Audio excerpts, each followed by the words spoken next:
Happy சாபத். இன்னைக்கு வந்து ஆரோக்கிய செய்தியில் கண் இமைகளை பற்றி பார்க்கலாம். நம்ம முகத்தில் ரொம்ப அழகானது கண்கள், அதுக்கு மேலே அது இமை இல்லைன்னா அந்த கண்ணை பார்க்க முடியாது. ஆண்டவர் இவ்வளோ அழகாக படைச்சிருக்காரு பாருங்க. அந்த கண்ணுக்கு மேலே அந்த இமைகளை மூடி அதை பாதுகாக்கிறதுக்கு. கண்ணுக்கு அழகுன்னு பார்க்கும்போது அந்த இமைகள் தான். அந்த இமைகள் வந்து அந்த கர்ப்பத்தில் நம்ம இருக்கும்போது 22லேருந்து 26 வாரத்திலே வந்து அந்த மனுஷ கருவில் வந்து அந்த கண் இமைகள் வந்து வளருது. அது வந்து நிறைய நுண்ணறைகளை வந்து உருவாக்கி அப்பயே அது வந்து உருவாக்கப்படுது. இது வந்து 20-30 சுரப்பிகள் வந்து இந்த இடத்துல வந்து செயல்படுதுன்னு பார்க்குறோம். கண்ணு சிமிட்டும் போது அந்த கண் இமை வந்து கண்ணை மறைக்கிறதுக்கும் அதை பாதுகாக்கிறதுக்கும் அதை வந்து வடிவமைக்கக்கூடிய ஒரு இதாகவும் வந்து சிறப்பு பகுதியாக வந்து அது இருக்குது.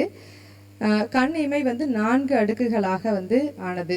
தோல், எலும்பு, தசை, டார்சல் தட்டு மற்றும் வெண்படல கண் இமைகளின் தோல் மிகவும் மெல்லியதாகவும் மயிர்கால்களையும் அது வந்து கொண்டிருக்கும்.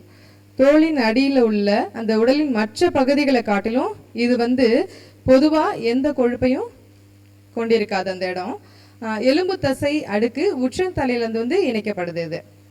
மற்றும் இந்த கண் இமை இயக்கத்திற்கு முக்கியமானது டார்சல் தகடு, இணைப்பு திசுக்களால் ஆனது. இது கண் இமைக்கு கட்டமைப்பு ஆதரவை வழங்குது.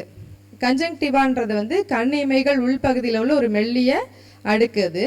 இது கண்ணின் மேல் பரப்பில் உள்ள திசுக்களோட நேரடியாக வந்து இணைக்கப்பட்டிருக்கு. இந்த கண் இமைகள் ஒவ்வொரு முறையும் நாம் கண் சிமிட்டும் போது அந்த கண்களை வந்து ஈரப்பதமாக வச்சுக்கிறதுக்கு வந்து உதவுது. அப்போ வந்து அதனால வந்து கண் வந்து உலர்ந்து போகாமல் வந்து பாதுகாக்கப்படுதுன்னு பார்க்குறோம். அப்போ அதாவது இதுல இருந்து 2 வகையான ஈரம் வந்து அதுக்கு தேவைப்படுது. அந்த கண்கள் மூடி திறக்கும் போது அதனுடைய அந்த ஈரப்பசை. இமைகள் வந்து கண்களை எப்படி காக்குதுன்னா, நம்ம தூசிகள் பட்டுறாமல் மற்ற எதுலேருந்தும் வேற எதுவும் கண்ணில் இது பண்ணிடாமல் பூச்சிகளோ பட்டுறாமல் அது வந்து பாதுகாக்குதுன்னு பார்க்குறோம். கண்ணில் ஏதாவது படும்போது அந்த ரிஃப்ளெக்ஸ் ஆகி அது வந்து என்ன பண்ணுதுன்னா கண்ணை மூடுது. அப்போ நம்ம கண் இமைகள் பொதுவாக கண்ணில் அகலத்தில் 1/3 பகுதி தான் வந்து இருக்கும். இப்போ வந்து கண்ணோட அளவு 24.2 மில்லிமீட்டர் இருக்குன்னா அதனுடைய இமைகளோட அளவு வந்து 7லேருந்து 8 மில்லிமீட்டர் வரைக்கும் இருக்கும். இமைப்பொழுது ஆண்டவர் வந்து நமக்கு கொடுத்த அந்த வேத வசனத்தில் இமைப்பொழுது உன்னை கைவிடேன், ஆனாலும் உருக்கமான இரக்கங்களால் உன்னை சேர்த்து கொள்வேன். ஏசாயா 54:7 வந்து நமக்கு இந்த வேத வசனத்தின் வழியாக பேசுகிறாரு. தோராயமாக ஒவ்வொரு 5 வினாடிக்கும் பார்த்தோன்னா நம்ம வந்து கண்ணை சிமிட்டிக் தான் இருக்கோம். அதாவது 15 இல்லைனா 14 அந்த அளவுக்கு வந்து நம்மளுடைய வந்து கண் சிமிட்டுற அந்த நேரமானதே இருக்கும். நீண்ட நேரம் நம்ம ஒரு புள்ளியை பார்த்துட்டே இருந்தோம்னா நம்மளால் என்ன ஆகும் அப்படின்னா கண் ட்ரை ஆகும். அதுக்கப்புறம் கண்ணீர் வந்து நம்ம கண்ணை வந்து இது பண்ணுதுன்னு பார்க்குறோம்.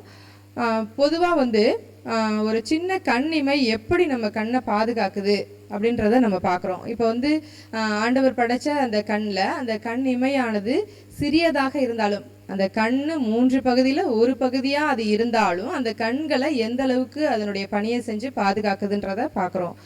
அப்போ அது போல் நம்மளும் கூட ஆண்டவருடைய பணியில் நமக்கு என்ன வந்து ஆண்டவர் வந்து ஒரு ஊழியத்தை கொடுத்துருக்காங்களோ, என்ன பணியை நமக்கு கொடுத்துருக்காங்களோ அதை நம்ம அறிஞ்சு அதை நம்ம திறம்பட செய்கிறதுக்கு தேவனிடத்தில் பலத்தை பெற்றுக்கொள்வோம்.